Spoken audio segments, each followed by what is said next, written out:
Aujourd'hui, les grandes écoles font face à la pression des classements et à de nombreux défis économiques, numériques, environnementaux. On en parle avec le directeur de l'EM Lyon Business School, Tawhid Tiwi. Bonjour. Bonjour. Alors aujourd'hui, quel rôle les écoles de management doivent-elles jouer dans leur environnement? Alors notre rôle historique, c'est celui de la transmission des savoirs. On doit aujourd'hui nécessairement le dépasser pour jouer un rôle beaucoup plus actif. Celui qu'on a connu il y a plusieurs siècles d'ailleurs, où les villes étaient construites autour des universités, puisque l'enseignement supérieur joue un rôle très actif, et avec un impact très fort sur la société, puisque d'abord, à EM Lyon, nous on considère notre mission en termes d'employabilité.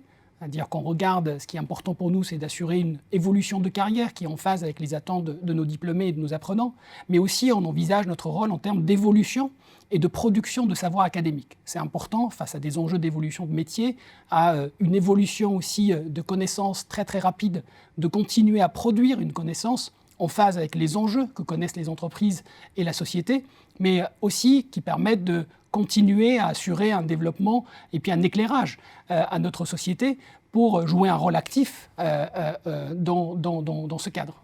Alors justement, en introduction, j'évoquais les classements, la pression des classements. Est-ce qu'on peut dire aujourd'hui que le salaire de sortie des étudiants est une bonne mesure?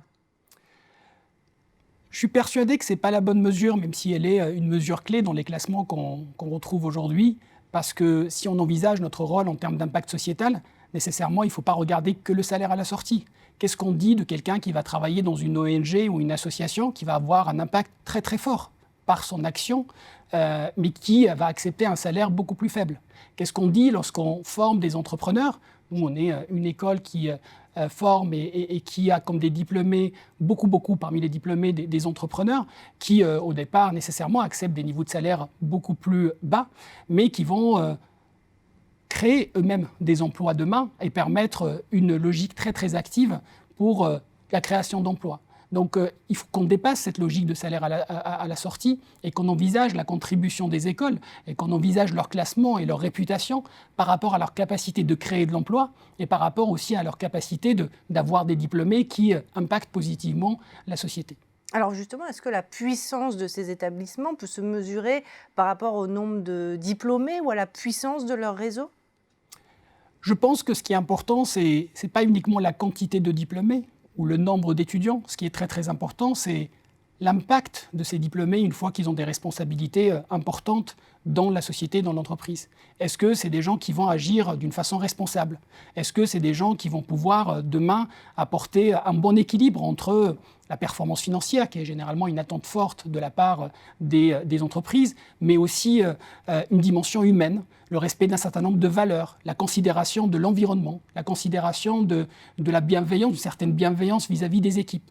Donc je pense que si on peut le mesurer, la qualité d'une école repose sur l'impact positif que peuvent générer ces diplômés. Et donc, c'est très, très important pour nous à ce qu'on puisse regarder et travailler cette dimension de responsabilité dans le cadre de nos cursus, ce qui est une problématique pédagogique assez majeure, parce que ce n'est pas en faisant des cours d'éthique qu'on rend les gens éthiques et responsables, mais c'est une vraie problématique à laquelle on réfléchit aujourd'hui à EM Lyon pour essayer d'apporter une promesse qui soit à la hauteur de cette ambition et de cette mission qui doit en tout cas être au cœur aussi de notre réflexion stratégique. Alors, autre sujet, vous avez aujourd'hui le projet d'un nouveau hub Retour en ville. Il s'agit d'un campus ouvert sur la ville de Lyon prévu pour 2022. Alors, avec quel objectif et pourquoi ce retour à Lyon? On a aujourd'hui des institutions d'enseignement supérieur, des universités, des écoles qui sont de plus en plus éloignées des villes et de l'écosystème. Et on souhaite, nous, avoir un retour dans la ville pour recréer un lien beaucoup plus fort avec notre écosystème, avec les entreprises, avec les associations, avec la société civile d'une façon générale, parce qu'on considère que c'est comme ça d'abord qu'on va assurer notre mission et assurer cet impact qu'on souhaite et qui est au cœur de notre préoccupation. Mais aussi, c'est comme ça qu'on va pouvoir offrir à nos étudiants et à nos apprenants une vraie expérience immersive. Nous sommes une école globale, on a beaucoup d'étudiants étrangers qui arrivent en France, pas seulement pour faire des cours dans des salles de classe, mais aussi pour vivre une vraie immersion culturelle dans un contexte français. Et donc l'idée de pouvoir les mettre en ville, ça va leur permettre d'avoir des interactions beaucoup plus fortes avec l'écosystème et de vivre cette immersion qui fait partie de leur expérience d'apprentissage. C'est aussi un moyen, et c'est ce qu'on fera dans le cadre de ce hub qu'on appelle Hub et pas Campus 2022, c'est de pouvoir aussi ouvrir le campus sur l'extérieur. Les 2 premiers étages du campus seront complètement ouverts sur la ville, ce qui permet de retrouver cette interaction forte entre le monde universitaire et l'environnement.